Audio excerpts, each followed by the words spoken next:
कहानी की शुरुआत होती है आज के पाकिस्तान और उत्तर पश्चिमी भारत के इलाकों से, जहां लगभग 3300 ईसा पूर्व में एक क्रांति जन्म ले रही थी। जब दुनिया के बाकी हिस्सों में इंसान कबीलों में रह रहे थे और शिकार पर निर्भर थे, सिंधु नदी और सरस्वती नदी के उपजाऊ मैदानों में हमारे पूर्वज दुनिया का पहला नियोजित शहरीकरण यानी अर्बन सिविलाइजेशन खड़ी कर रहे थे।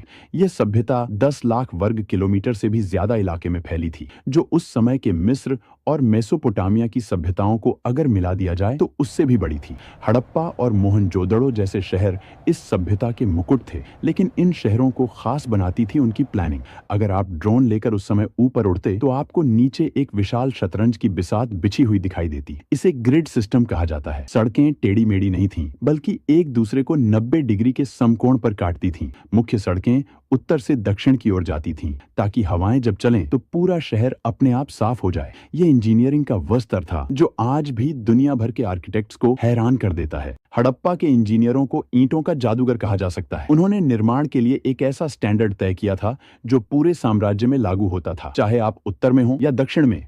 हर जगह ईंटों का अनुपात बिल्कुल एक जैसा था। यह समानता इस बात का सबसे बड़ा सबूत है कि 5000 साल पहले भी एक मजबूत केंद्रीय प्रशासन था जो इन मानकों को सख्ती से लागू करता था। घरों की बनावट भी कमाल की थी। मुख्य सड़क पर होने वाले शोर और धूल से बचने के लिए घरों के दरवाजे मुख्य सड़क की बजाय पीछे की गलियों में खुलते थे। लगभग हर घर में एक आंगन था, रसोई थी और सबसे चौंकाने वाली बात, एक निजी स्नानागार और टॉयलेट था। दीवारें इतनी मोटी बनाई जाती थीं कि गर्मियों में भी घर के अंदर ठंडक बनी रहे। यह वास्तुकला की वो समझ थी जो बताती है कि वे आराम और विज्ञान दोनों को महत्व देते थे। मोहनजोदड़ो के खंडहरों के बीचों बीच एक संरचना ऐसी है जो आज भी हमें विस्मित करती है, द ग्रेट बाथ या विशाल स्नानागार। यह लगभग 39 फीट लंबा और 23 फीट चौड़ा है। फीट चौड़ा एक जलकुंड था। इसकी इंजीनियरिंग बेमिसाल है। पानी रिसकर बाहर न जाए, इसके लिए ईंटों को जमाने में जिप्सम के गाढ़े का इस्तेमाल किया गया और उसके ऊपर बिटुमेन यानी प्राकृतिक तारकोल की एक मोटी परत चढ़ाई गई। यह दुनिया का सबसे पुराना वाटरप्रूफिंग का उदाहरण है। इतिहासकार मानते हैं कि यह सामाजिक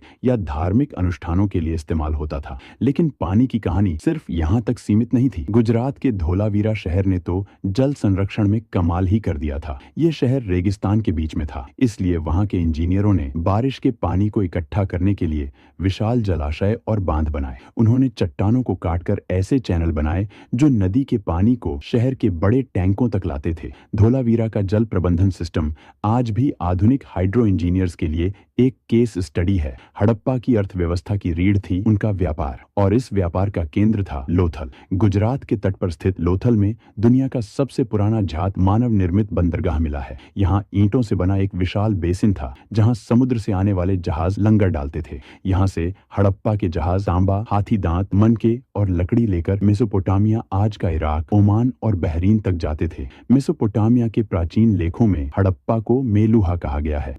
सुदूर देशों में मिली हड़प्पा की मोहरें इस बात का सबूत हैं कि उनका व्यापारिक नेटवर्क कितना विशाल था। वे वजन तौलने के लिए पत्थर के बांटों का इस्तेमाल करते थे, लेकिन इस सभ्यता का सबसे बड़ा रहस्य आज भी हमें चुनौती दे रहा है, उनकी लिपि। हड़प्पा के लोगों ने हजारों मोहरों पर, बर्तनों पर और तांबे की प्लेटों पर कुछ लिखा है। लगभग 400 से ज्यादा अलग अलग अक्षर मिले हैं। धोलावीरा में एक बड़ा साइन बोर्ड मिला है जिस पर 10 बड़े अक्षर लिखे हैं। शायद यह दुनिया का पहला बिलबोर्ड था, लेकिन 100 साल की कोशिशों के बाद भी हम इसे पढ़ नहीं पाए हैं। हम नहीं जानते कि वे कौन सी भाषा बोलते थे। जिस दिन यह लिपि डिकोड हो जाएगी, उस दिन इतिहास दोबारा लिखा जाएगा। धर्म की बात करें तो वे प्रकृति पूजक थे। सबसे दिलचस्प है पशुपति सील, जिसमें एक व्यक्ति योग मुद्रा में बैठा है और जानवरों से घिरा है। कई विद्वान इसे भगवान शिव का प्रारंभिक रूप मानते हैं। स्वास्तिक का चिन्ह, पीपल की पूजा और मांग में सिंदूर, ये सब हमें विरासत में वहीं से मिले हैं। इतनी महान, इतनी विकसित सभ्यता जो लगभग 1000 सालों तक शान से खड़ी रही,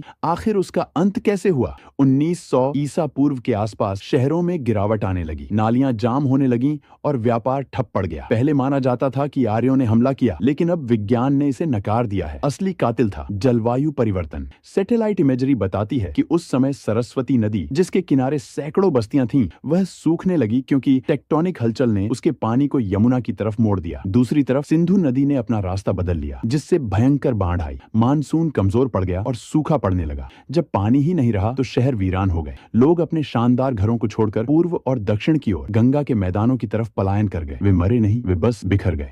हड़प्पा सभ्यता खत्म हो गई, लेकिन वह मरी नहीं। आज भी जब हम हाथ जोड़कर नमस्ते करते हैं, जब हम योग करते हैं या जब हम अपने घरों में आंगन बनाते हैं, तो हम अनजाने में उसी 5000 साल पुरानी परंपरा को निभा रहे होते हैं। हड़प्पा के लोग हमारे भीतर जीवित हैं। उनका खून और उनका डीएनए आज भी भारत की रगों में दौड़ रहा है। यह खामोश खंडहर हमें याद दिलाते हैं कि हम उस विरासत के वारिस हैं जो तब भी विश्व गुरु थी, जब बाकी दुनिया अभी चलना सीख रही थी। यह इतिहास सिर्फ मिट्टी में दबी ईंटों का नहीं है, यह हमारी अपनी जड़ों की कहानी है।